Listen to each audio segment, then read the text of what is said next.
alebo dobrých ľudí. Som veľmi rada, že v našej dnešnej relácii v autobuse môžem privítať slávneho žurnalistu a spisovateľa mnohých zaujímavých príbehov, pána Lukáša Božíka. Dobrý deň. Dobrý deň, teším sa za pozvanie, vítam všetkých divákov. Ďakujeme. Hneď na začiatku našej show by sme sa mohli začať venovať vašej poslednej knihe Vtedy v Bratislave. Chcela by som sa opýtať, čo vás inšpirovalo k námetu tejto knihy a nejakých pár slov by ste nám mohli povedať k protagonistom. Kto je to, čo je to a prečo sa vlastne ocitli vo vašom diele? Tak hlavnou postavou je jebnutá servírka z pizzerie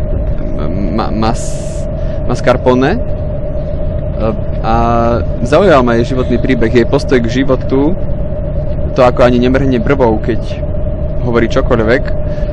A to bolo také prvotné, že áno, je reakcie na hocičo boli pre mňa také nevypočítateľné, že som o tom jednoducho musel napísať. A vo vašej knihe sa objavujú aj ďalšie dve postavy. Môžete nám niečo povedať k nim? Áno, tak jednou postavou je namyslený človek, ktorého každý určite poznáte, je to Marian Vohnout a vojebat, ktorý rád vohne a vojebe. No a on vohol a vojebal aj druhú postavu v podstate. To je tiež taká známa postavička. My ju tak familiárne voláme Šuškal, tak čo vám budem hovoriť, ak chcete aj plné meno?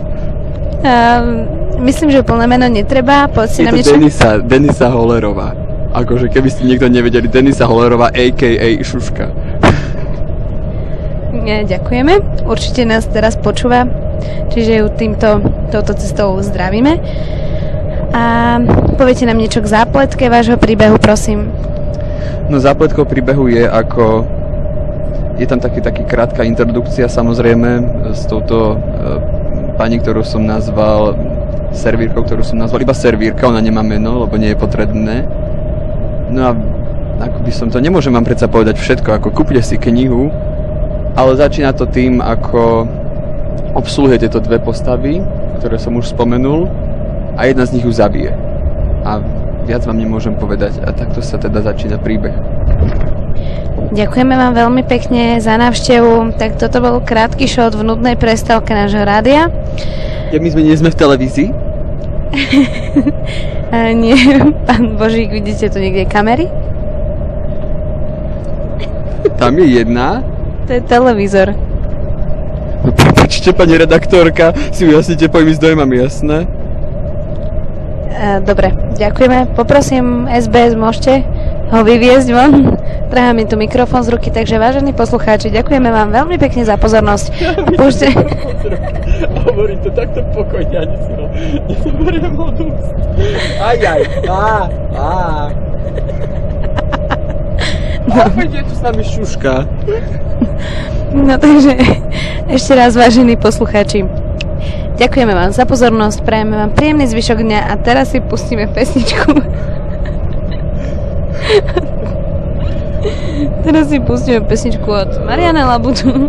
Pichni. Prajem vám príjemné počúvanie a pekný zvyšok dňa. Do počutia. Dovidenia. Jak sa to vypína?